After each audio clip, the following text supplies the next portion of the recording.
Hello दोस्त, मेरे channel में आपको स्वागत है। आज आपको हरतालिका तीज व्रत की कथा सुनाने जा रहे हैं।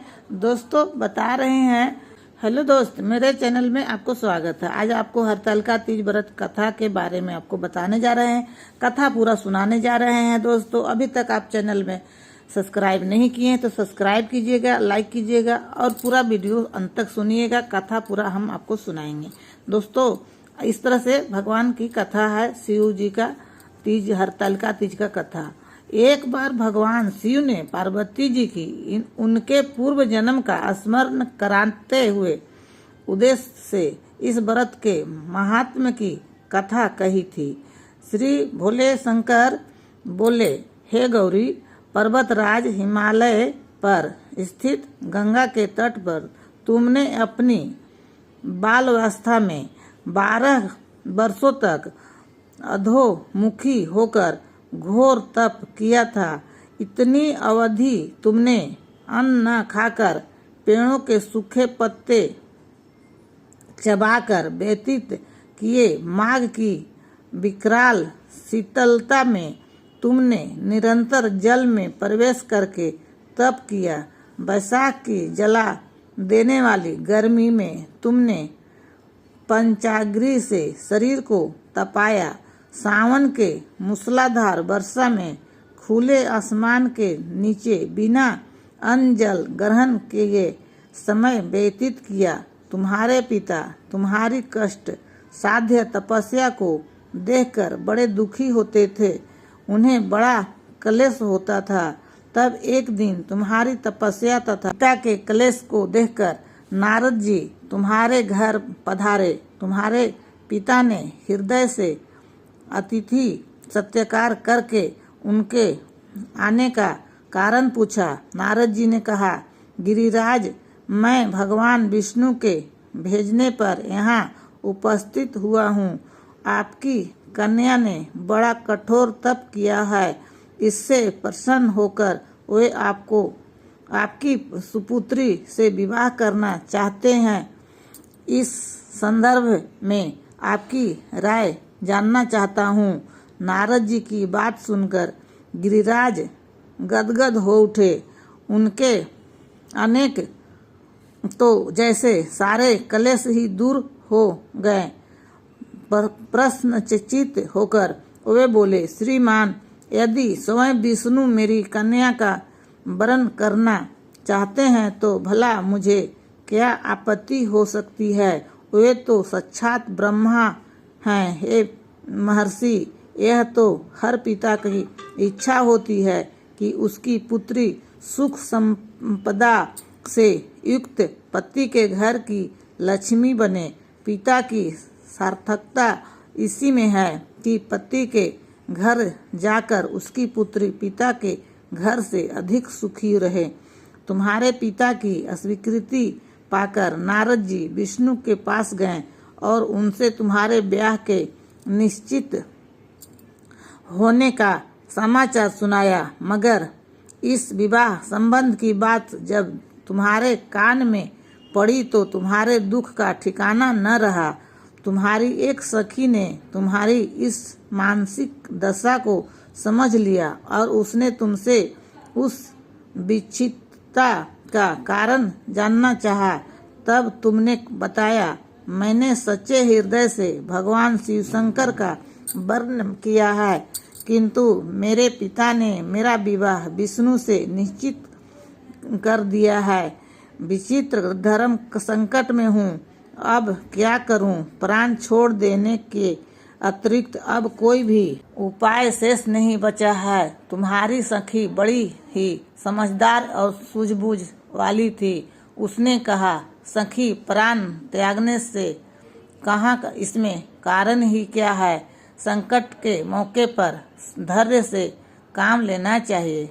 नारी के जीवन की सार्थकता इसी में है कि पति रूप में हृदय से जिसे एक बार अस्वीकार कर लिया, जीवनयंत उसी से विवाह करे। सच्ची आस्था और एक निष्ठा के समक्ष तो ईश्वर को भी स्मरण करना पड़ता है। मैं तुम्हें घनघोर जंगल में ले चलती हूँ, जो साधना स्थल भी है, और जहाँ तुम्हारे पिता तुम्हें खोज भी नहीं पाए, वहाँ तुम साधना के में लीन हो जाना। मुझे विश्वास है कि ईश्वर अवश्य ही तुम्हारी सहायता करेंगे। तुमने ऐसा ही किया। तुम्हारे पिता तुम्हें घर पर न पाकर बड़े दुखी तथा चिंतित हुए। वे सोचने लगे कि तुम जाने कहाँ चली गई। मैं विष्णु से उसका विवाह करने का प्रण कर चुका हूँ।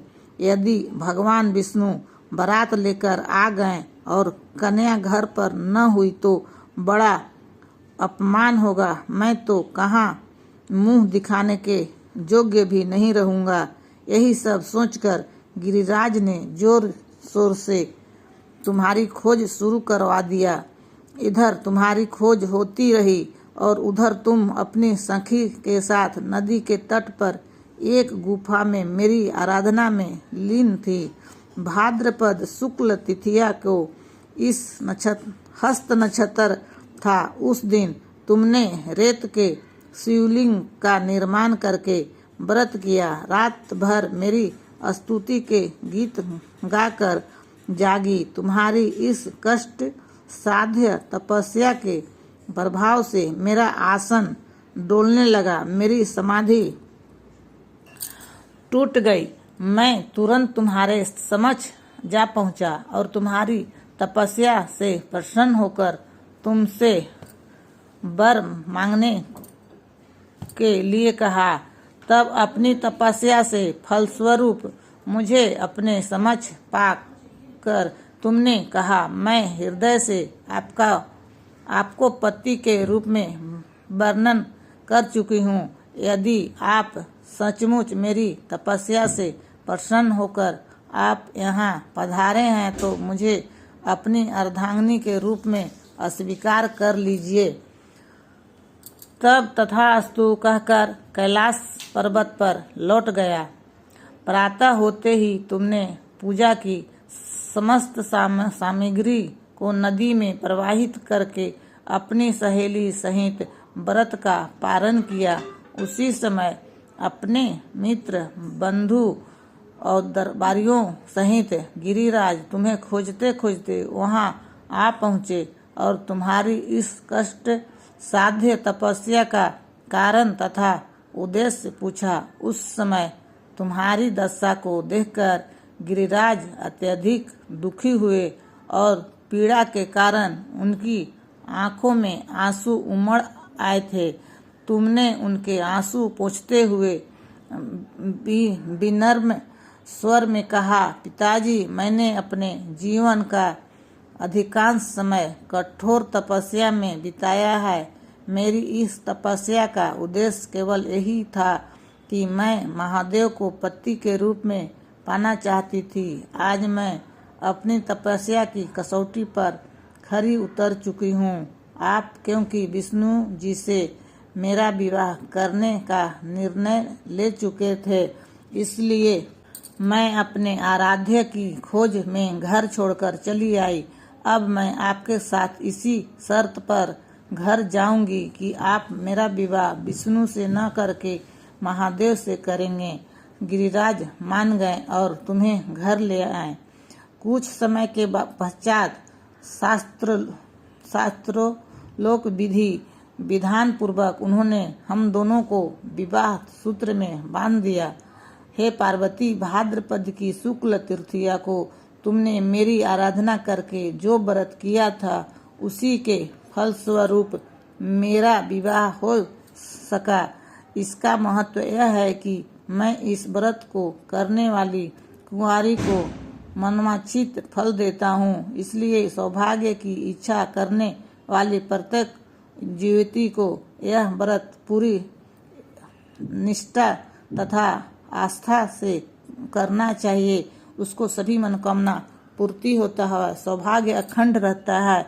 दोस्तों, अगर अच्छा लगा होगा कहानी तो लाइक कर दीजिएगा, कमेंट में हर हर महादेव जरूर लिखिएगा।